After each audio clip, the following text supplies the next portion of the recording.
Hello, good day, everybody. Thank you for all joining this next webinar we are hosting today.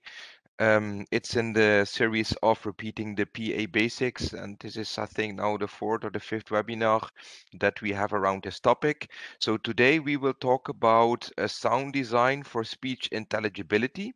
Today again, Jan-Pieter Smolders, my colleague from Eindhoven, application engineer public address.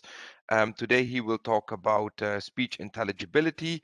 Jan-Pieter, I give you the word.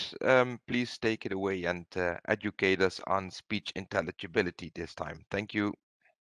Okay, thanks, Maarten. Welcome, everybody.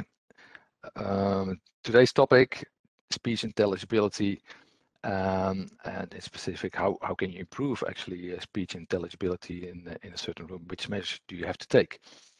The topics of today are the speech signal, signal to noise ratio, direct to reverberant ratio, delayed arrivals, and at the end we'll go into the speech intelligibility and STI measurements. So what influences speech intelligibility? For instance, background noise, like noise like from trains or people even talking in a room, air conditioning in an office, things like that. Those kind of noises will have a bad influence on intelligibility. Now, for signal to noise ratio, the lower the sound pressure level, or let's say the level that is coming from your loudspeaker, and the larger the distance from a listener to a loudspeaker, yeah, these levels will go down. So the signal level compared to the noise ratio, to the noise level will go down. So it's important to know at what noise level your environment is. Those measurements you have to take. Then the materials used in a room, they cause reflections, so reverberations in a room is very important. They can be they can have a negative influence on speech intelligibility as well. And then you have to think of materials like glass and concrete, marble, so hard materials that reflect the sound. And also delayed arrivals. That is sounds that are perceived as echoes, like in large buildings where you stand in the middle, and there is sound, so somebody closes the door or something like that, and that echoes around. You hear, let's say, well, kind of a hum from the back of the from the building. So delayed arrivals have also a negative influence on speech intelligibility. Then, of course, the sound system. If you have a bad sound system design, for instance, not enough loudspeakers, or the position of loudspeakers are not good, that can also be well, having a negative influence on the intelligibility. How can you improve intelligibility? A very good way to improve intelligibility is improve the room acoustics. For instance, yeah, using sound absorbers, like you see here on the right. You know, these materials are often not liked by architects, for instance. They don't want these things visible in their construction. Or you can improve the sound reinforcement system, for instance, by using these column speakers like you see here on the right. So you can aim it at where the people are standing or sitting. So aim it to the listening area. And with that, you will avoid reflections from, for instance, the ceiling or the walls. How does this work? Reflection and absorption. Here on the right side, you see a picture where the incoming sound is hitting a wall, a marble wall, for instance, and then it's reflected. And the absorption coefficient is a measure of indicating how well a certain material can absorb or reflect the sound, actually. So with a high coefficient, this material is very absorbent, and with 0, it will reflect all energy that is put in onto that wall or to that material.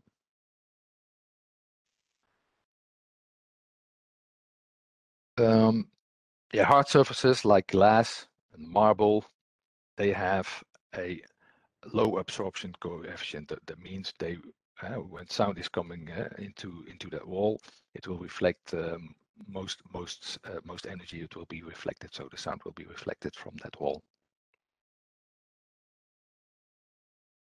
And they, of course, have a negative influence on the speech intelligibility. Now, if you have a room or a wall that is not flat, so if you have a rough surface, the incoming sound is reflected in many directions. So it's not evenly reflected, but it's scattered all around. That means that the energy of all these reflections individually are lower compared to a reflection that is direct from the wall, from an even surface. So this is a little bit better if you look at the influence of reflections in terms of intelligibility. This material, a wall like this, will have less influence on the intelligibility compared to a flat wall, a complete flat wall. If we look at the sound reinforcement system, the only thing that a sound reinforcement system can have influence on is the transfer part from the loudspeaker to the human ear, to the people who are listening. That's the only thing it can do. So what is important then to know, the coverage of a loudspeaker. We have seen the coverage area or the opening angle of a loudspeaker. So you have to know how many loudspeakers are required to cover a certain area. And also it's important to know how well a loudspeaker can reproduce all frequencies at the same sound pressure level. So we have these frequency responses of the loudspeakers. They are important as well, at which sound pressure level they can reproduce all frequencies in the same way. And another thing, the loudspeaker, we have looked at it also, the loudspeaker has to be able to reproduce a sound level that is higher than the noise level. Otherwise, you will not be able to distinguish a message from a sound system that is spoken. It will be the same level as the noise. You will not hear what somebody is saying. And the last thing is quite important, directivity. So we have to be able to position the sound where people are listening, so to the listening plane, to the listening area, like for instance with a column loudspeaker. Now, what is the added value of a sound reinforcement system with digital signal processing, DSP? The DSP inside a sound reinforcement system, you can fine-tune the sound that is coming out of a loudspeaker.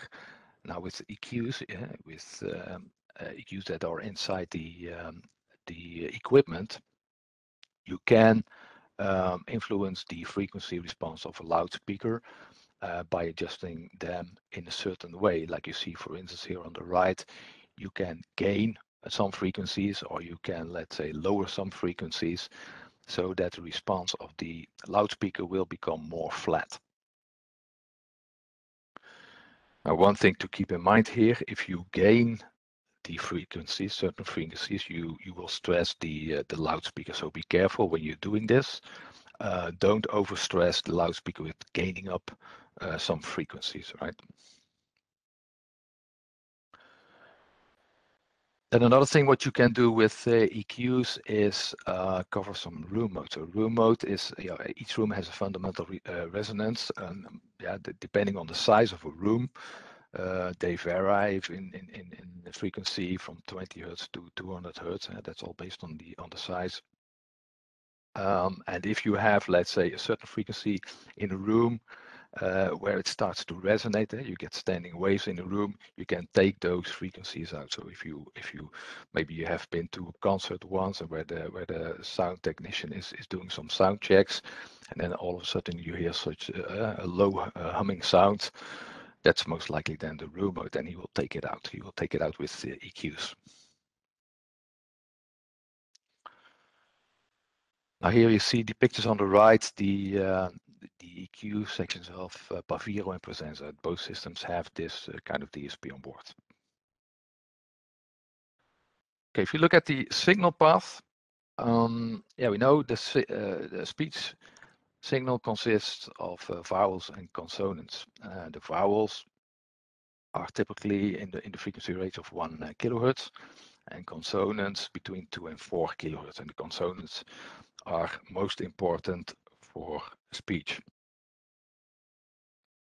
Then if you look at the speech spectrum, around the 500 hertz, the speech has a maximum. If you look at the picture on the right, you can see around 500 hertz. Sound pressure level of that frequency is at the peak, is at the top. Now, if you look at the 1 kilohertz where the vowels are, that is actually the power of the sound of the spoken word, and the area of 2 to 4 kilohertz, the consonants, they don't contribute to the speech power at all. Yeah, you have to look at it like this. You try to shout the letter P, for instance, you cannot do that. Like an A or an E or O, you can shout it out. You can put a lot of power in it, but a letter P, that will be difficult, right?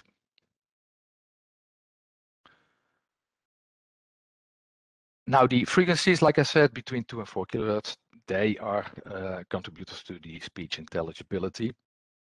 The other frequencies, so frequencies below 500 hertz and above 8000 hertz, they do not contribute to the intelligibility that much. If you look at the EM54-24, there's also a graph like this, where a loudspeaker has to comply to a certain area that it has to reproduce a sound at a certain sound pressure level. So if you look at this graph, you see the red line, that loudspeaker. If you look at the area between 500 and 8000 hertz, that's the most important part. The speaker with the red graph, so the red performance, is okay. It's in the non-shaded area. While the speaker with the blue line, you can see here on the right, it already drops at around 3,500 hertz, around 4,000 hertz. That means that this loudspeaker cannot reproduce a sound for those frequencies at a high enough level, so that speaker will not be certified.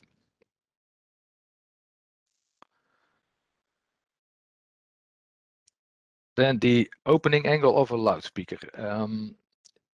When a frequency is higher, the opening angle becomes smaller, like you see here on the picture below. If you look at the left side, the low frequencies, well, the lower the frequency will be, it will spread around the room, and the higher the frequency is, it will be more directive. You see here on that picture.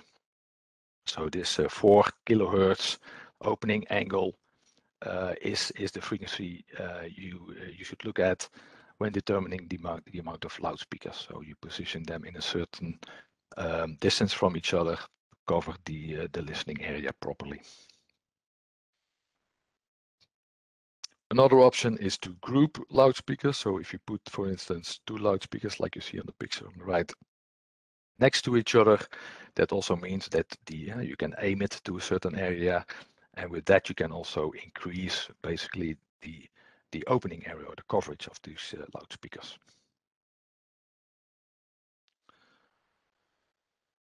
One thing we also looked at in the previous webinars, sound pressure level and distance. We know that the sound pressure level is measured at 1 meter. This is specified in the IEC norm 60268-5. So it's measured at 1 meter, and the physical consequence of moving away from a loudspeaker, if you double the distance, the sound pressure level will decrease with 6 dB. If you have a point source like this, you double the distance, the sound pressure level here on axis from the loudspeaker in this picture will go from 90 dB to 84 dB. If we would move 4 meters away from this loudspeaker, then the result would be 78 dB and so on. Now for a line source, a column loudspeaker, this is different. When you double the distance from a line source, the sound pressure level will be reduced by 3 dB. This is important to know. We look at the noise levels and sound pressure levels from a loudspeaker. You have to understand that this will be the result if you move away from a loudspeaker. If it's high up in the ceiling, for instance, you have to know what the distance is, and then you can determine actually the sound pressure level on the listening plane. Signal to noise ratio. Yeah, there are different environments have different noise levels. You can imagine, for instance, here in the pictures on the right, a museum, it's very quiet. There is almost no noise.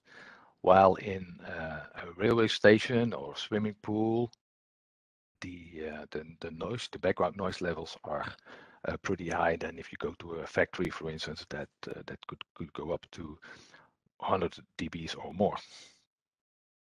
So it's important to know what your noise level is. I have a recording of noise in a tunnel,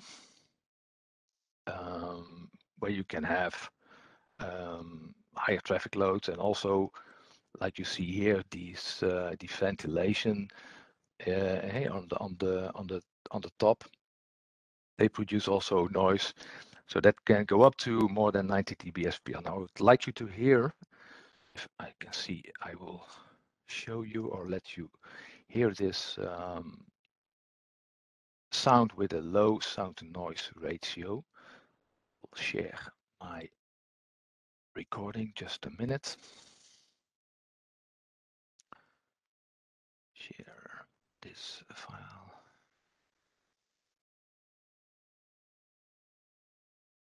So this is a signal with a low sound to noise ratio. Here it comes.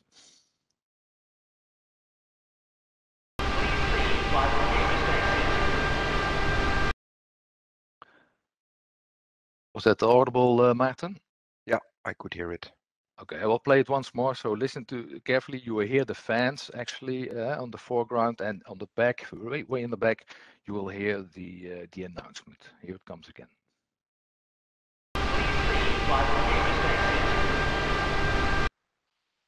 Okay, the next I would like you to hear is a recording with an improved sound to noise ratio. So this is a better recording where the sound to noise ratio is higher. Here it comes. Open this file. Please leave by the nearest exit.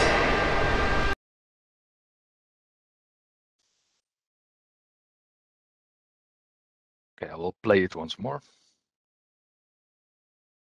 Please leave by the nearest exit. So this is an indication of a good and a bad sound to noise ratio.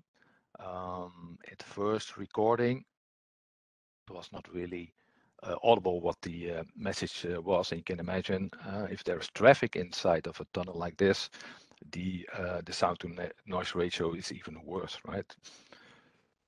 So these are challenging environments where you have to make sure that your sound level, or the signal that comes out of the loudspeakers, is higher than the noise level.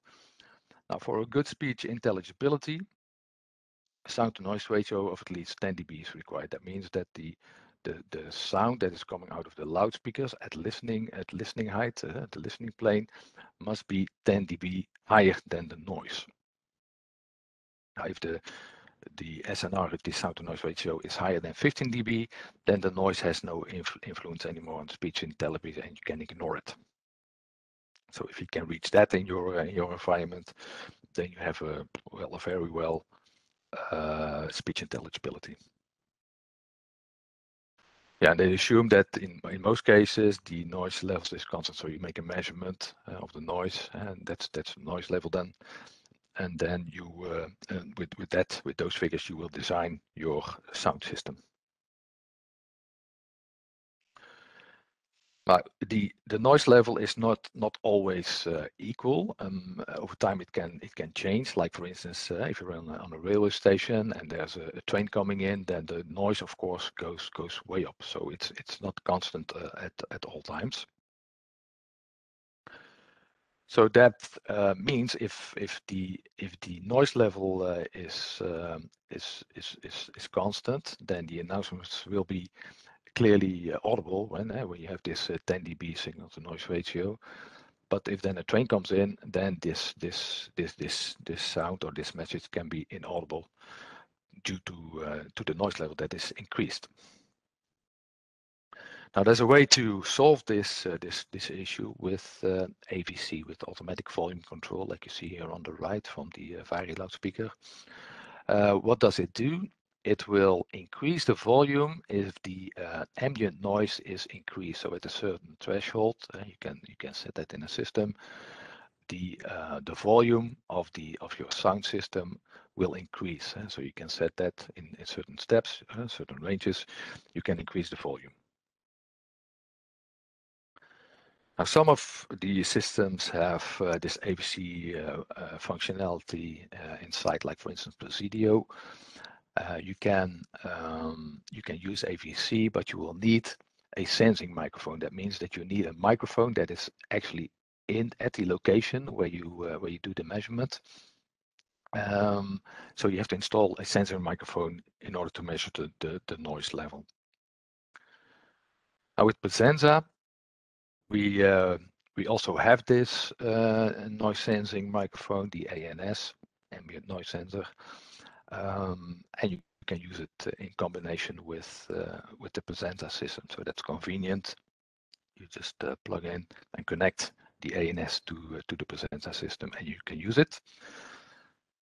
There's also a loudspeaker that has AVC functionality inside. The Vari directional array has this. It has a sensing microphone on the front of the loudspeaker, and you can set the levels also in the configuration software, like you see here on the right.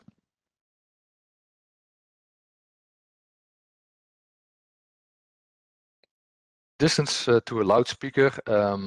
Yeah, we have already talked about this. It's important to know the distance and the sound pressure level that a loudspeaker can deliver. A point source, if you double the distance, like you see here on the right, the sound pressure level is reduced with 6 dB, and for a line source, like a column, it is only reduced with 3 dB, and that's due to the construction, like you see here on the right. The coverage of the sound of a point source is larger compared to a line loudspeaker. So be aware that the signal to noise ratio, that your signal is always at least 10 dB louder than the noise. And if you know the distance, make sure that your loudspeaker is able to at least deliver 10 dB more sound pressure level than the noise in the environment where the people are standing or listening. Now there is modeling software available on the market where you can calculate sound pressure level at the listening plane. You see here on this screen, you see two examples. And here you can make a choice of the type of loudspeakers that you want to use. For instance, on the left side, you see a lot of ceiling loudspeakers covering this whole area. And on the right side, you see the vari-directional array. Here on the side here, just one loudspeaker also covering the area. So this also might be a reason to choose for maybe an array instead of a number of loudspeakers, where you can save on installation costs and maybe also the cost of the amount of loudspeakers.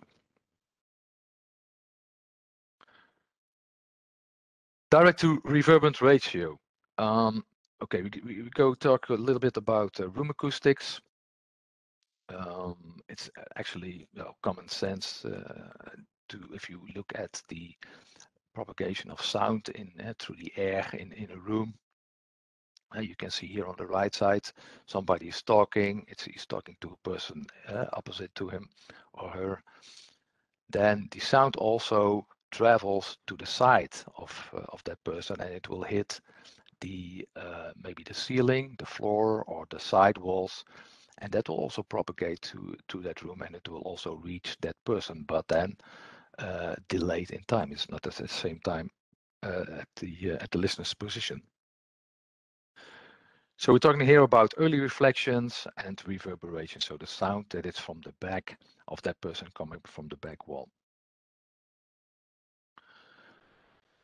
Now the level of early reflections and reverberation increase when the room is finished with hard materials. Like I already explained, materials like glass or marble, you will have a lot of energy coming back from those walls. You can see that here on the right side, the early reflections, the green bars you see there are early reflections, and they have still quite some energy in it. So they will influence also the level of sound that is reaching the person listening. What is the effect of reflections? Okay, we have the direct sound, so the person talking, that's at a certain level. Then we have the early reflections, so the reflections close to the person talking or the loudspeaker positioning, and they will give you a kind of an idea on how big the stage is or the room is, and how wide it is. It will give you well an idea of that room size. The late reflections, yeah, they are actually a lower level, the low level energy that's coming back, maybe from the back of a room, and it's well not audible anymore. What is there is most likely low frequencies that are still there, and they will have a bad influence on the intelligibility.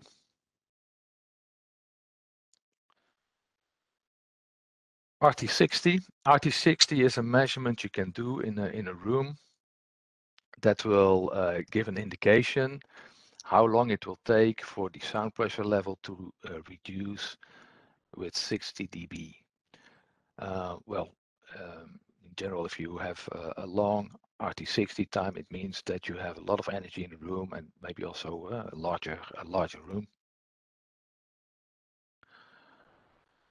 Now, if you increase the reverberation, and the reverberation time increases, now the result will be the direct to reverberant ratio will decrease, and it will have a bad influence on the intelligibility.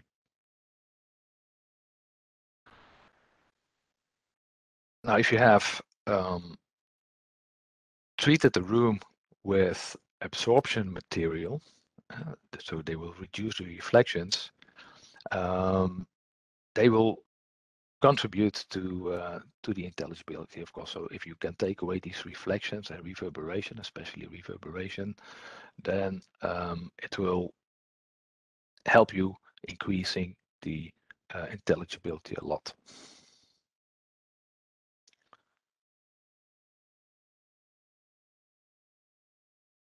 So what you can also do is maximize the direct to noise ratio. So avoid reverberation or reflections from the wall and ceiling.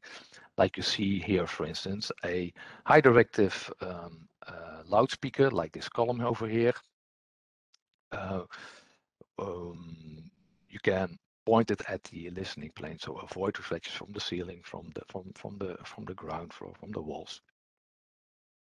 So in that way, you can optimize the direct sound and provide the sound only to the place where it's needed. So that's one thing you can do with loudspeakers. Avoid reflections, and don't aim at the walls or ceilings or hard construction materials like marble or glass. Don't aim it to concave constructions. You can imagine if sound is Like you see here on the right, if sound is traveling into a concave construction, it is reflected to the central point here. So here, around here somewhere, you will have a lot of energy coming back from that construction.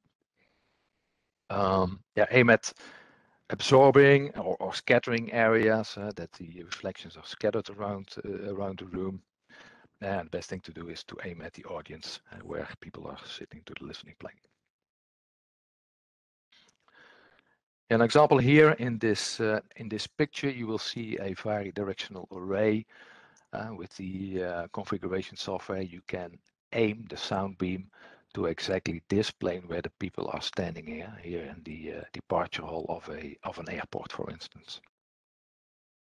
Avoiding all these hard materials like the ceiling, which is metal, and the glass and the floor. How do you do that? Here's the configuration software where you can calculate the distance of the room, even if the floor is tilted, for instance. And then you can aim the sound beam like you see in this picture. You can aim it exactly at where the people are sitting.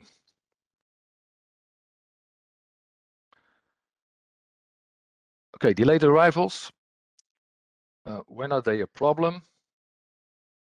They can be a problem if you use highly directive loudspeakers, like for instance horns or arrays. And if you install these loudspeakers at a certain distance out to each other, like for instance in a tunnel.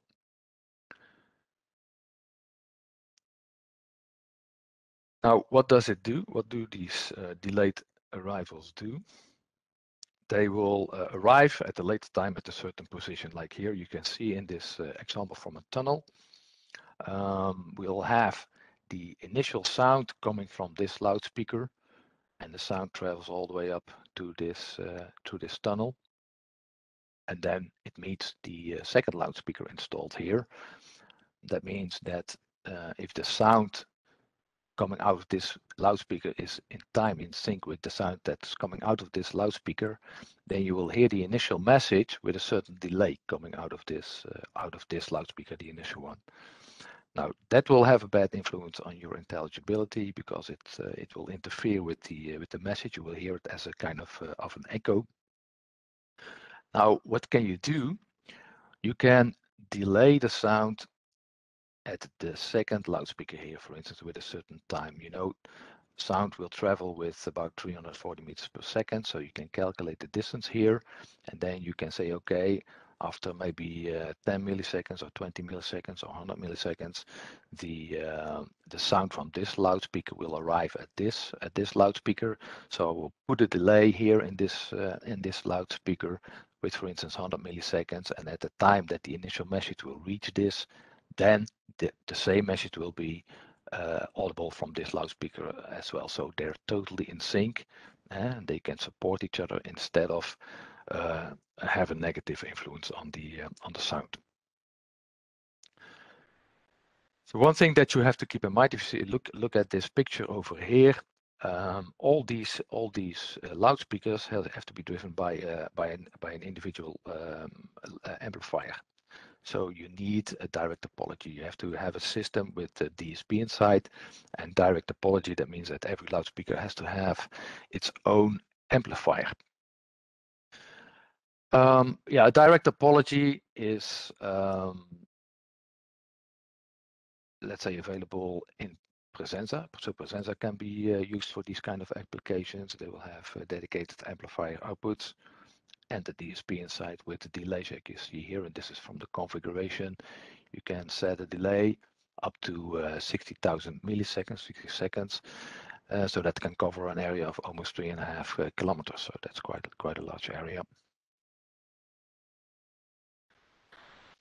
Okay, then the final and important part is speech intelligibility.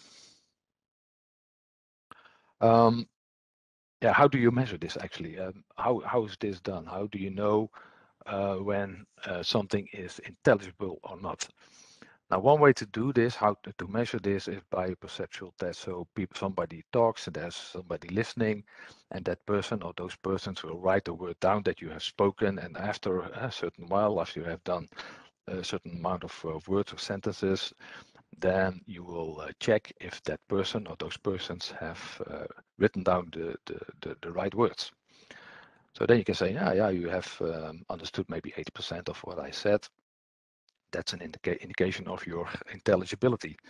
But you can imagine this is quite costly and time consuming. You need a lot of people to test this. So it's not really a good way, or let's say an efficient way to check the intelligibility. So they have invented these predictive tests with measurement equipment. Yeah, you can do that with well, measurement devices like here, where you can measure the STI, the speech transmission index. Now this was actually from 1988 when the STI room acoustics became the international standard as described in the IEC 6268-16. And then Peruel and Kier, they introduced a RASTI, a rapid STI measurement device that could do a STI measurement in less than 30 seconds. So it's, let's say, a rapid STI, it's faster than the full STI, so that was already a big improvement. So in 30 seconds, within 30 seconds, you could do an STI measurement. And in 1999, the speech transmission index for public address systems, STIPA, was invented, and this is now becoming, let's say, more or less the national standard in the different countries for voice evacuation equipment. And you can measure this, so this STIPA, with a handheld device, for instance, like you see on the picture here above. Now, what does this measurement do? It's actually measuring the loss of modulation at 98 coefficients, like you see here in the table on the right. So it will measure that for several octave bands from 125 Hertz to 8000 Hertz. So that's the area most important for speech. And it will do that for different modulation levels you see here on the column on the left. And then it will add all these values up, and then on the bottom you see the modulation transfer indices. So that's the average of all sound pressure levels that are measured for these octave bands. Now this is a real measurement, so it will take all these things like reverberation, signal to noise, your threshold, your hearing threshold, masking effects of frequencies. It will all take that into account.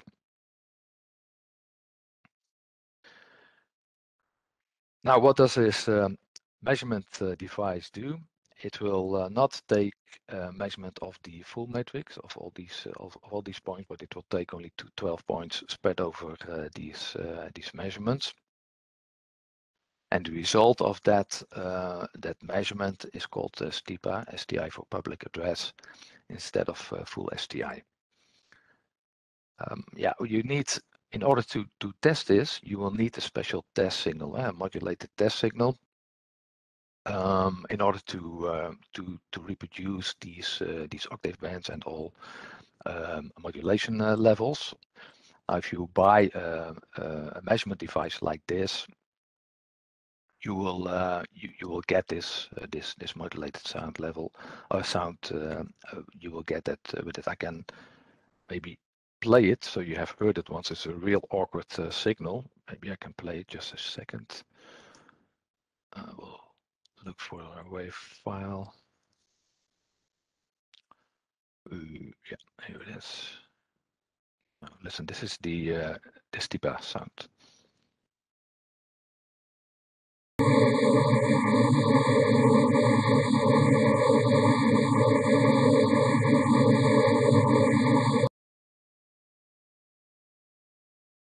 Was that audible, Maarten? Yeah, yes, it was, and I confirm it sounds weird. It's weird, yeah. It's a modulation of all these octaves, all these frequencies. yeah, what you do, you will have to run this sound through your sound system and then take those measurements with it, and that's how you can do these measurements then with this measurement device.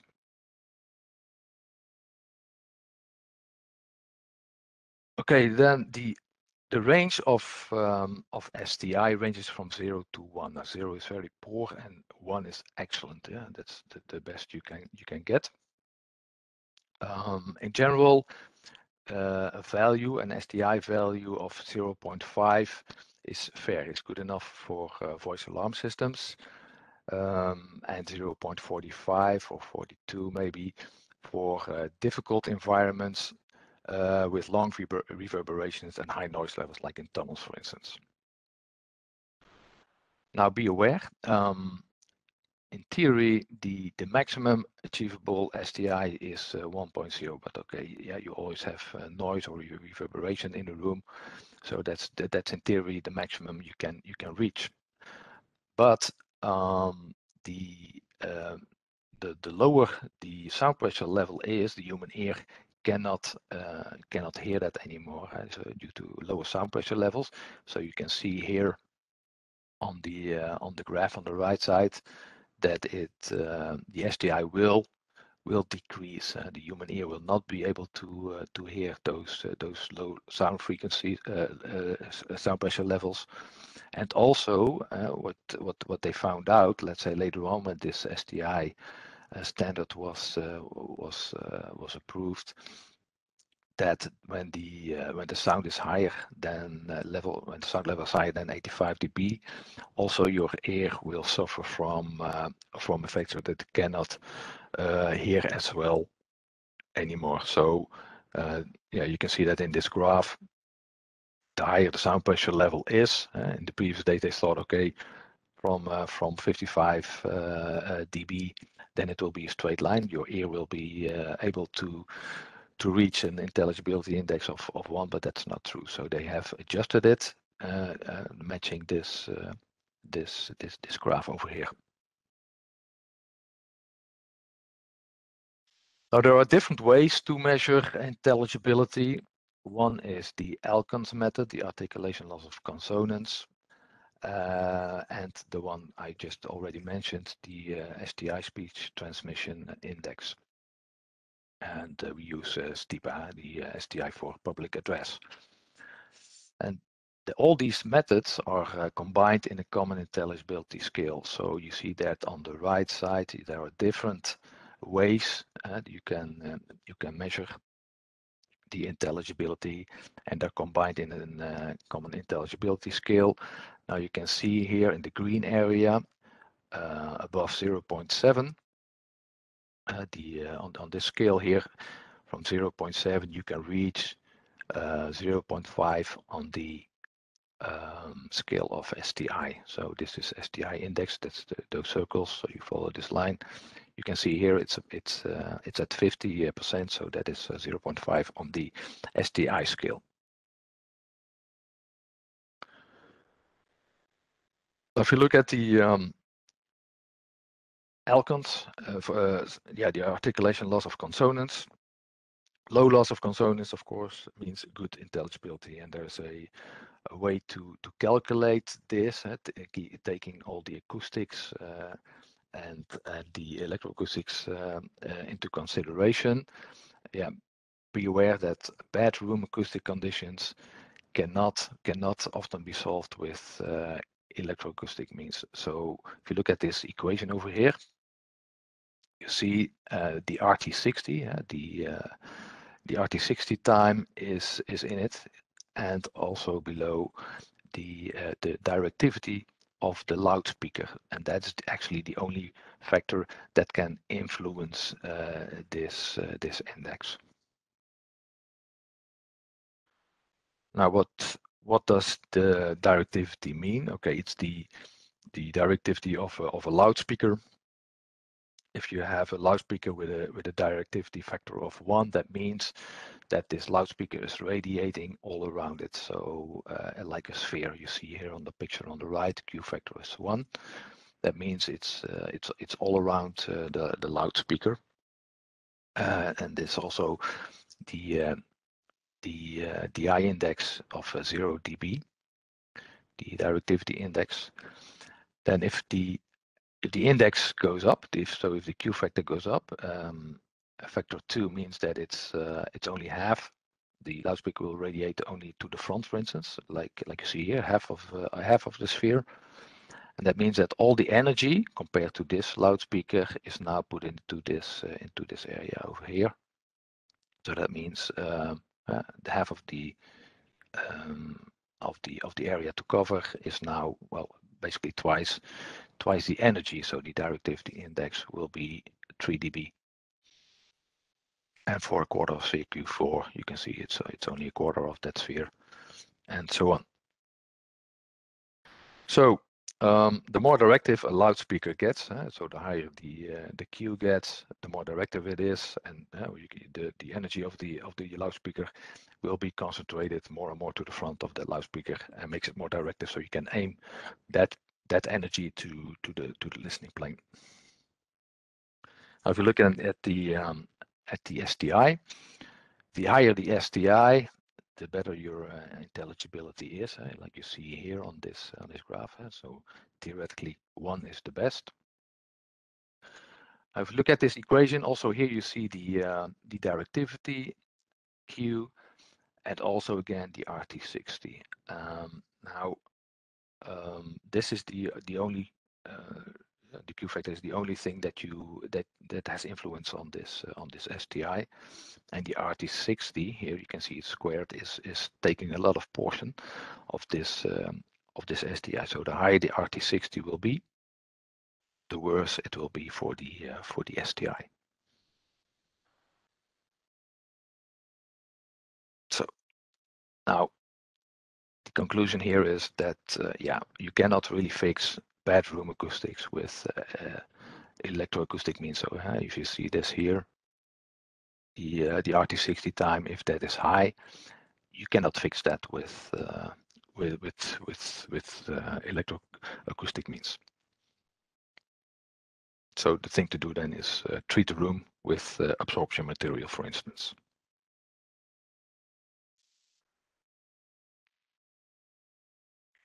Okay, for the design of a sound system, what you have to keep in mind, again, the distance between loudspeakers and listeners, the sound pressure level has to be good. So you have to know what the performance of a loudspeaker is, how much sound pressure it can deliver, and at what distance from the listening plane it has to be installed.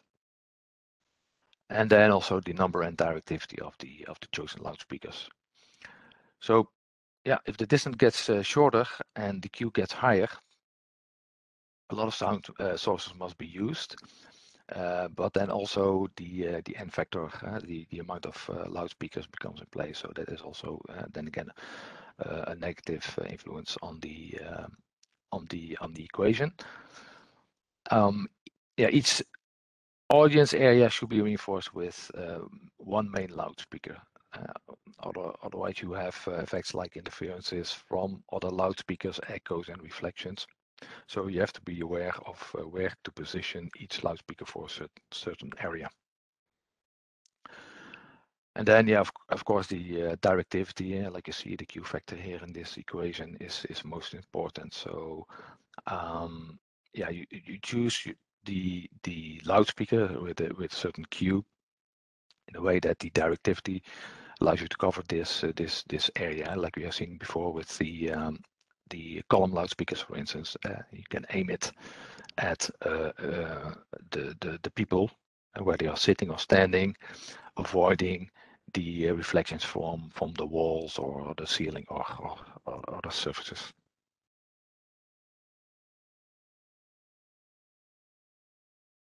So Martin, that was basically it. I hope it was all clear, but maybe are questions? Yeah, I guess it's a lot to take in, but thank you anyway for this. Very interesting. Yes, there are some questions. One of the questions is, what are the parameters you can give to your sensing microphone? Like, I mean, the value over X seconds, or an instant value before announcements? That relates to slide 25. Well, it all depends what system you use, I think. If you have a measurement device like an NTI, you will just take a measurement and it will be well, a certain period of time. It also has to do with how you measure things. Do you measure with people in a room? Are you measuring with no people in the room? You can combine those two. But I have no indication of time, to be honest. At a certain moment, I guess the level of sound, it will not change that much. But I cannot give a clear answer on that, to be honest. Okay, thank you. Another one. If you have a car in a tunnel as shown, built in concrete, what kind of loudspeaker would be good to use, considering it also needs to be waterproof? Yeah, there are special tunnel horns for it. So horns that you can mount to the ceiling or to the side of the walls. So yeah, horns. You use horns in tunnels. Okay, then related to slide 42, this is information. It is now possible to measure full SDI with handlet devices, Bedrock Audio. Also, Rusty is no longer used or recommended to use in public spaces. So this is just an additional comment. Thank you for that. Yeah. Slide 49. Does your equation take into account the number of speakers, and is it N? I think you answered that on the last slide, right? Yeah. The N stands for the amount of speakers. Yeah, exactly. Okay.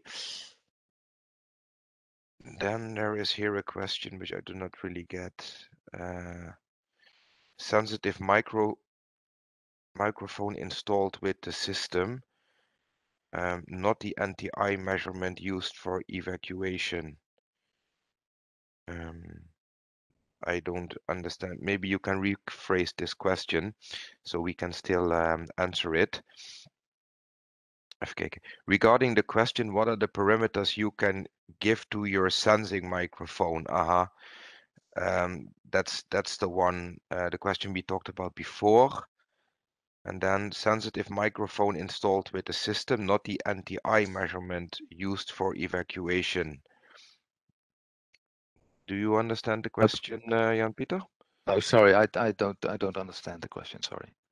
No, I don't understand it either. Yeah. Okay, this was also the last question on the list. The slide 25, if you could go back. This is a question, Jan-Pieter. Can we go to slide 25? And then maybe you can rephrase the question once more when we have the slide on the screen.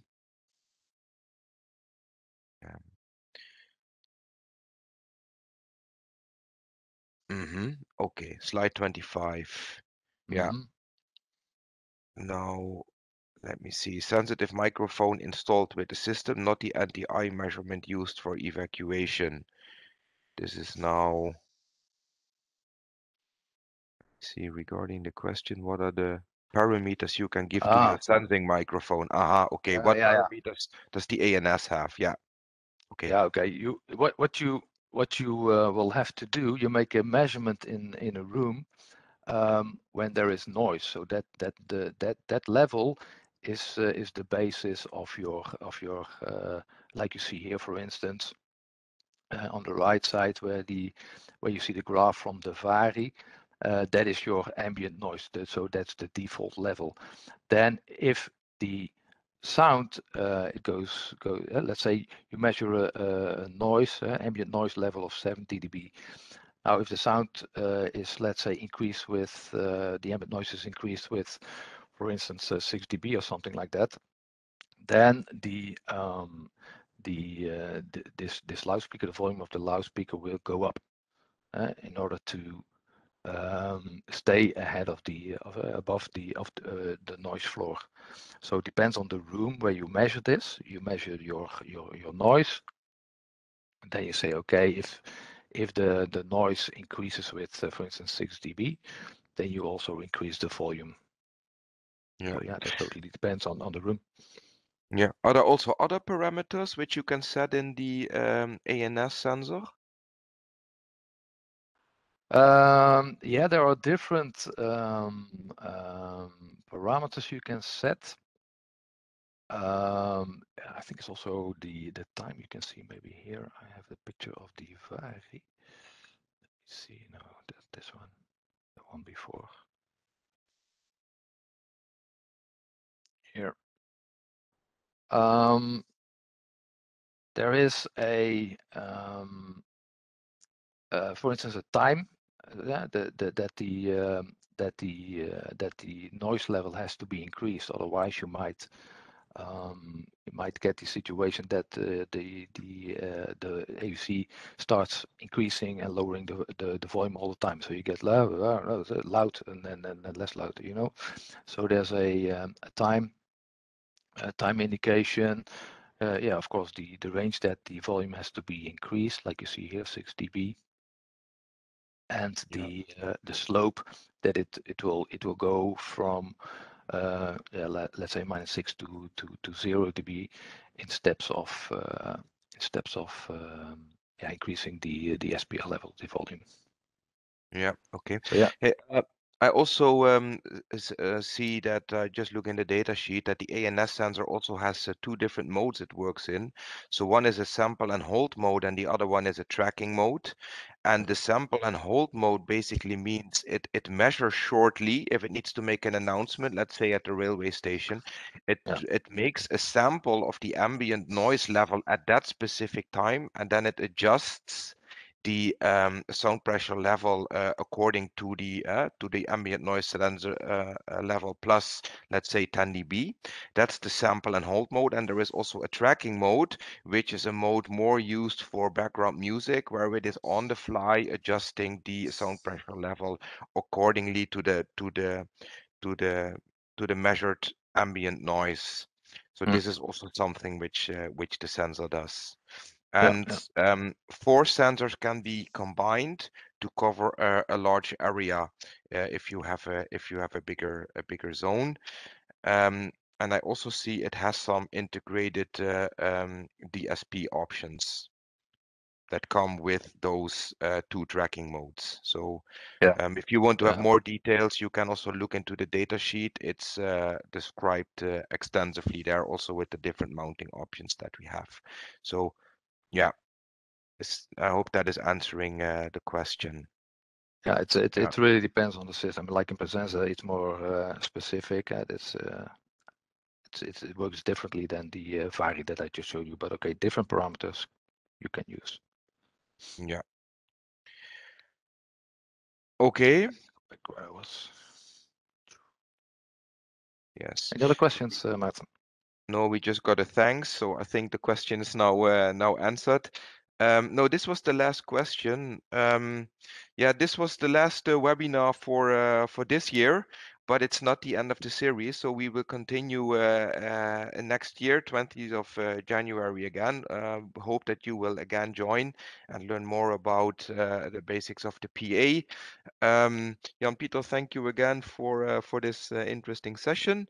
And yeah, I wish you all good holidays, stay healthy, and then hope to see you again, or yeah, that you participate again in the next webinar on the 20th of January, and then we will talk about loudspeaker planning for your project. Okay, thank you very much. Have a good day. Bye bye.